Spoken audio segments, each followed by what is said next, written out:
Good morning.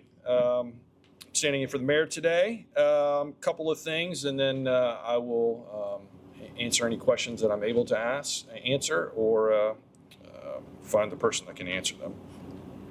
First and most importantly, Keyla Richardson, Pensacola's own, made it to the top 14. We're confident that and hopeful that she's going to make the top 12.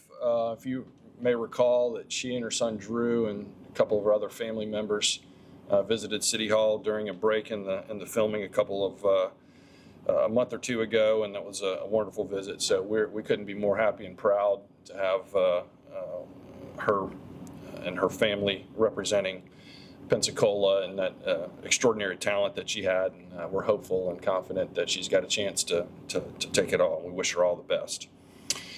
Update on the Fricker Center. The renovation is moving forward. Green Simmons was awarded a $7.8 million contract for the project.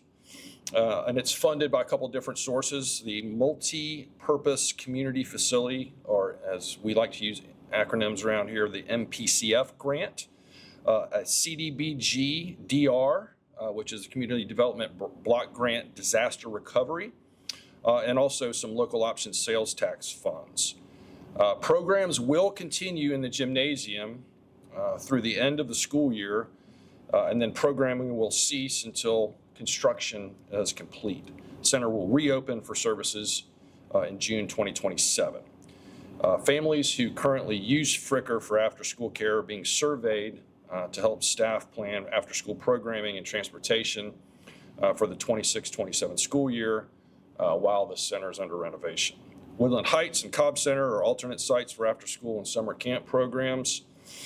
And just as a refresher, the renovated Fricker Center will serve as a dynamic neighborhood hub, which will include a career lab, a senior center, healthcare access, increased weather resiliency, which includes expanded stormwater, a theme that you see across the city, increased parking, ADA compliant program updates, and additional renovations to restrooms, entryways, the kitchen, the library, and more. We want to thank the City Council for approving that bid award. Parks and Rec Department are busy. As part of the Direction 2025, the windows at the Vickery Resource Center are being updated. A $21.7 million investment focus, that's all of Direction 25, repairing and maintaining city parks and facilities. This project in particular will replace leaking fogged windows with durable, energy efficient glazing systems that are built for long-term performance. And also we expect to take to council in April the donation of a statue honoring Alexander Stoddart from the Pensacola Heritage Foundation. The Parks and Rec Advisory Board unanimously approved the donation to Bayview Park, the land for which Stoddart originally donated to the city. The Planning Board workshop on land development is coming up. The next stage of that public engagement in the city's land development code is coming on April the 7th. That's when the Planning Board will host workshops from 2 to 4:30. Inspired Placemaking will make a full presentation to the Planning Board, and the conversation will go from there. The ultimate goal is for the Planning Board to have a recommendation this summer so that a draft for adoption can go before the City Council in August. Traffic changes at Main and Barrancas. Those who travel that corridor may have noticed the signage that has gone up, the digital signage boards announcing it, but we're going to remind everybody that starting on Monday, Barrancas will be compressed from 4 lanes to 2 lanes for 7 weeks. The city and the ECUA are teaming up to both improve drainage as well as install new sanitary sewer infrastructure at that 3-way intersection of Barrancas K and Main. In order to keep 2 lanes of Barrancas open and only to tear the road up a single time, we're going to install the infrastructure in a phased approach. For the first phase, westbound traffic on Main will be detoured for 6 weeks via I Street. For phase 1, Vehicles trying to access Main Street via Barrancas will also be detoured to I Street. And for the second phase, southbound vehicles on K trying to access Barrancas will be detoured to Saragossa. Neither phase will allow westbound traffic to make a left turn on Barrancas intersection. We had another successful mayor's cleanup this weekend. Thanks for cleaning out your garages, storage sheds, everything else. Some numbers here: 32 loads of construction and demolition debris, approximately 70 tons, as well as 100 tires, 400 one-gallon paint cans, 110 5-gallon buckets, and more. April cleanup is in the area generally north of Cervantes, west of 6th Avenue. Then it includes North Hill and West Pensacola. April 25th is that date. And you can check the city website for details. As a reminder, the City of Pensacola offices and facilities will be closed in observance of Good Friday, this Friday, April 3rd. Scheduling wise, Thursday garbage, yard waste, bulk, and recycling will be collected on Wednesday, April 1st, while Friday garbage, yard waste, bulk, and recycling will be collected on Thursday, April 2nd. Monday and Tuesday customers, no change. Changes only apply to City of Pensacola sanitation services. Osceola Golf Course and Roger Scott Tennis Center will remain open during the holiday.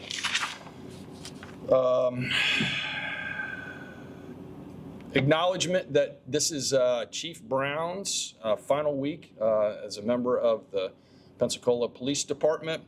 30 years of service she has earned her retirement, and we certainly thank her for stepping up as interim chief during the transition. I know she's been an asset to Chief Winstrom during this period, but we wish her all the happiness and success in her retirement. And also, I was able to attend the quarterly awards ceremony for PPD yesterday. In addition to acknowledging her service, a number of different officers, but I want to call out in particular Amanda Richardson, who was named the Officer of the Year. And finally, a little update on the development across the street at Lot 5 at the Community Maritime Park. The Inspired Communities has applied for an ARA TIF rebate. And just wanted to acknowledge that that's been received. It's been currently being analyzed. It's a 350-page applications being analyzed by our CRA department. We understand that they Inspired and their representatives have started scheduling meetings with city council members, and wanted to make certain that you all know that the mayor is still and the administration are still in a fact-finding mode on that, have not made a decision one way or another on whether to endorse. They're still, again, in the fact-finding mode. And we'll look forward to getting that report from the folks that are doing that analysis. Certainly understand that, and it's implied that they will be applying for Live Local, but this is separate, the ARA TIF rebate request. So I just wanted to be absolutely clear that we're still in the analyzing, fact-finding mode and have not rendered an opinion on that. We look forward to hearing feedback from City Council after their meetings. And I think that is all I have for now. Yes, sir. ARA, TIF?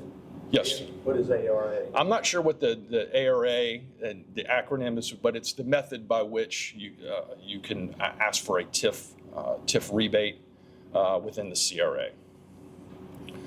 Similar to, I guess the equivalent would be like an E-date request. Is the ARA granted, like E-date is economic development, what's the reason to grant an ARA? Is it affordable housing?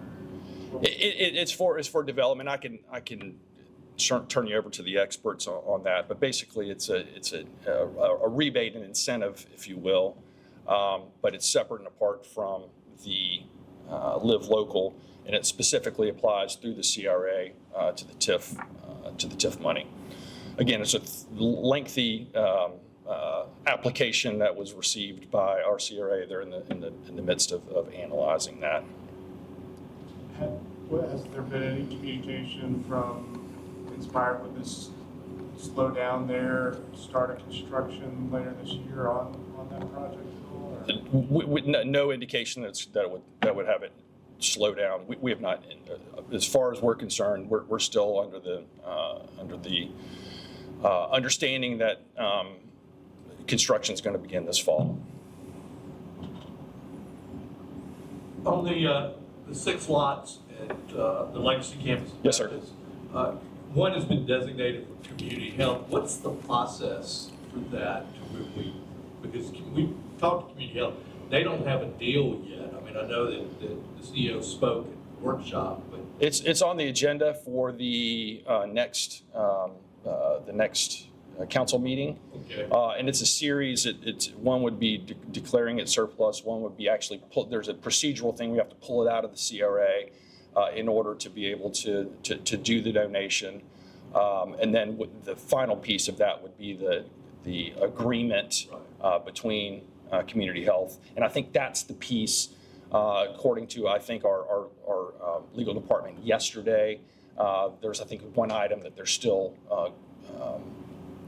some discussion on, but as of now, it is on the agenda for the upcoming. All that will be on the agenda? Yes, as of now, that is on the agenda for the upcoming meeting. Okay. That's correct. What about the Alice Williams daycare center? That is, I know we have Teresa here. My understanding is that we had there was a meeting with the folks at Community Action. Do want to walk through with the property. Teresa, if you want to come up and talk a little bit more about it. Then I want Adrian on the tunnels.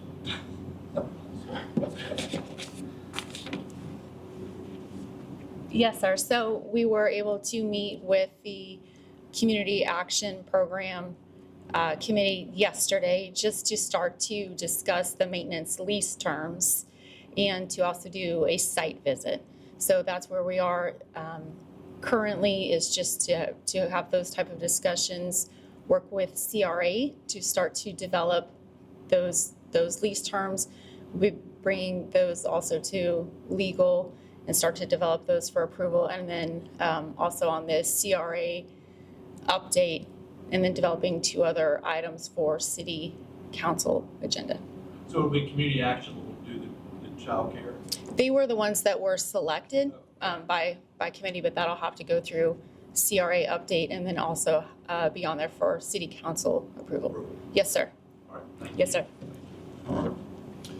The other thing you mentioned the tunnels. Actually, what I can tell you is that the pavers are 75. Adrian, if I have that right, 75% complete. The pavers there on Palafox.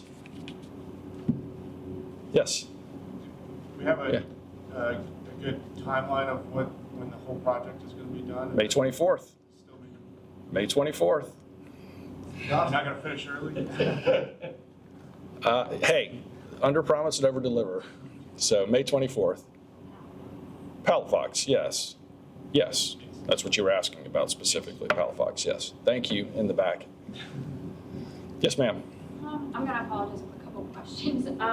Governor DeSantis signed House Bill 399 into law on Friday. This law makes a wide range of changes to local development rules, limiting how cities and counties regulate projects, housing, and certain businesses. Are you concerned about how it could impact local control and affect any local projects? So this could mean things like OLF 8, Port of Pensacola, Old Baptist Hospital, things like that. Yeah, OLF 8 obviously is a county project. However, no, it's interesting. I noticed that as well, that the governor signed the bill.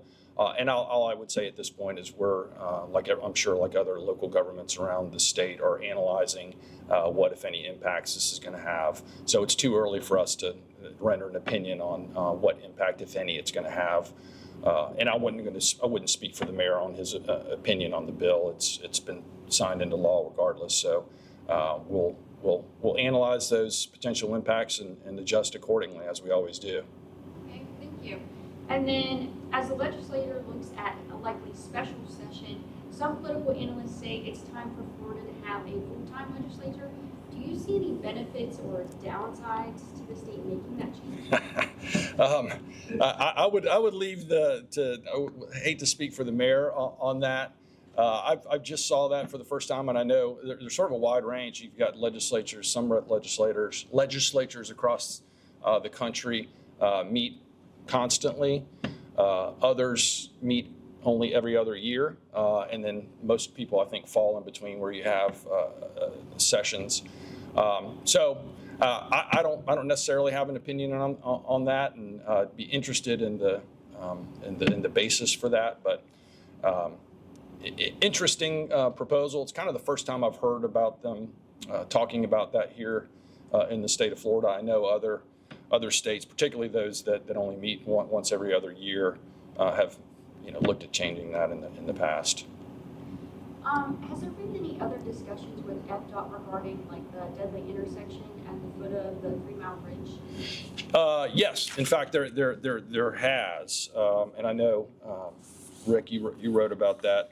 And what I can tell you is I know you've seen the letters that have gone back and forth on that. But importantly, what I can report to you today is that we have a meeting scheduled here in Pensacola with FDOT, Florida Department of Transportation, the folks from District 3 on April the 13th. And we already have, in addition to Amy Tootle and her team here on behalf of the city, we also have Pensacola Police Department, Pensacola Fire Department participating, FDOT District 3 and their consultants they use to do these type of analysis. So we're going to get everybody on site here in Pensacola to address talk about the issues and see about collaborating. We have a great relationship we work with Florida Department of Transportation on a number of different issues. One of the other things that we're going to the topic of discussion is that curve there on Garden Street where he had that accident recently that went into St. Michael's Cemetery and took out some of the historic grave markers. So that's going to be another thing that's on the agenda for us to discuss. So we value our collaboration with Florida Department of Transportation, particularly those folks in our district. The secretary is in fact a Panhandle person. And so we look forward to that discussion and finding a solution that we can all live with. The mayor visited a charter school in West Swanson a year back. Has there been any more discussion about establishing a charter school ahead of next year, or I guess beyond any community interest? Is there any community interest expressed for a charter school?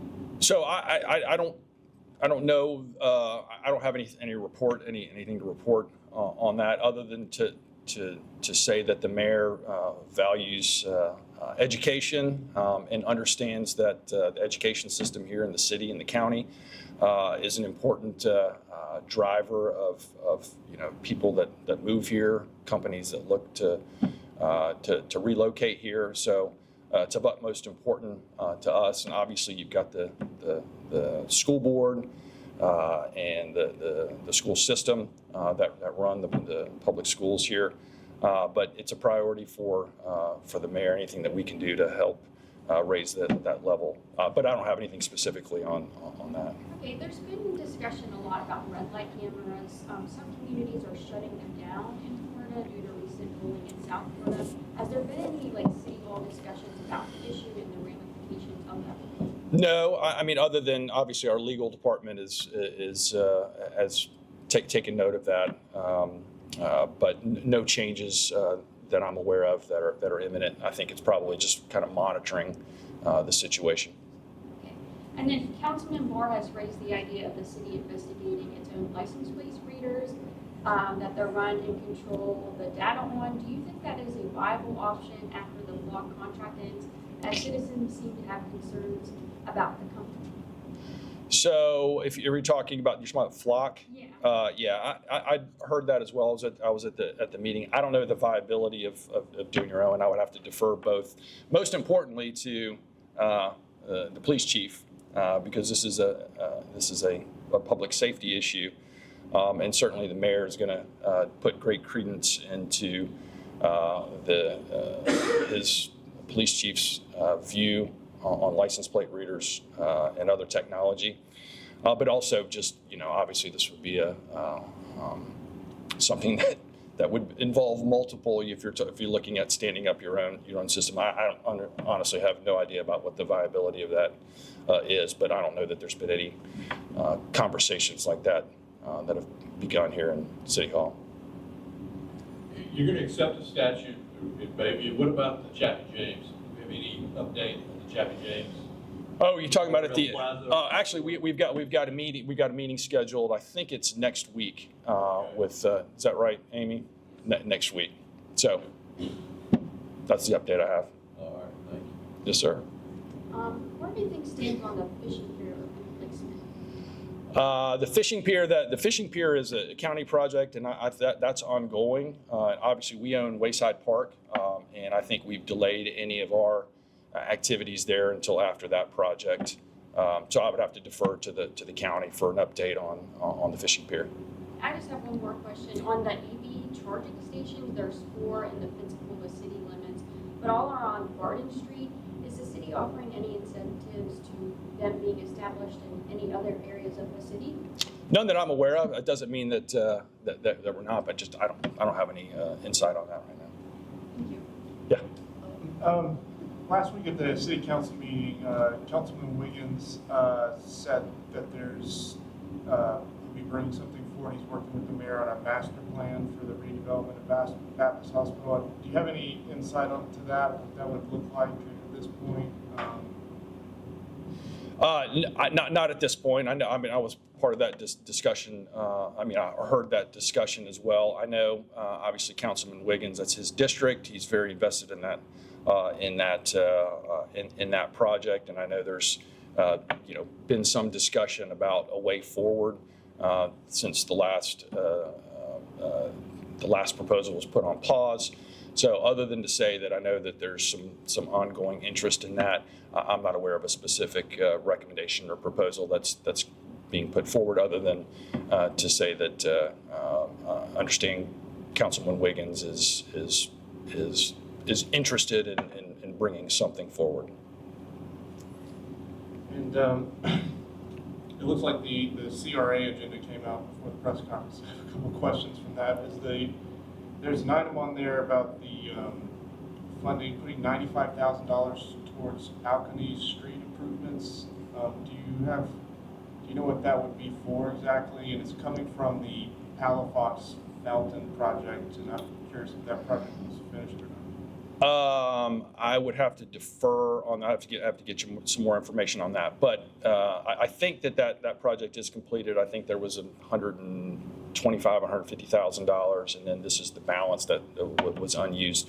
And my understanding, and again, I would defer to the subject matter expert on this, but they're looking at that area of Alkanese and some type of improvements to perhaps include.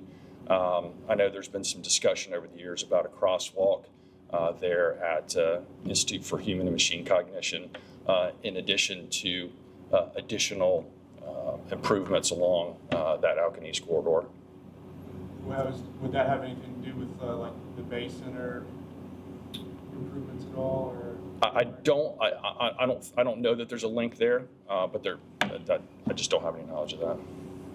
And then there's an item on the agenda to create a small-scale rental development pilot program, put $2.5 million towards that. Do you have any info on what that would be, what it would consist of, and who would it be for? The small-scale rental. Yes, it's called small-scale rental development pilot program. Then. Can I get back to you on that? Thanks. All right. Anything else? Anyone else? Thank you. Appreciate it.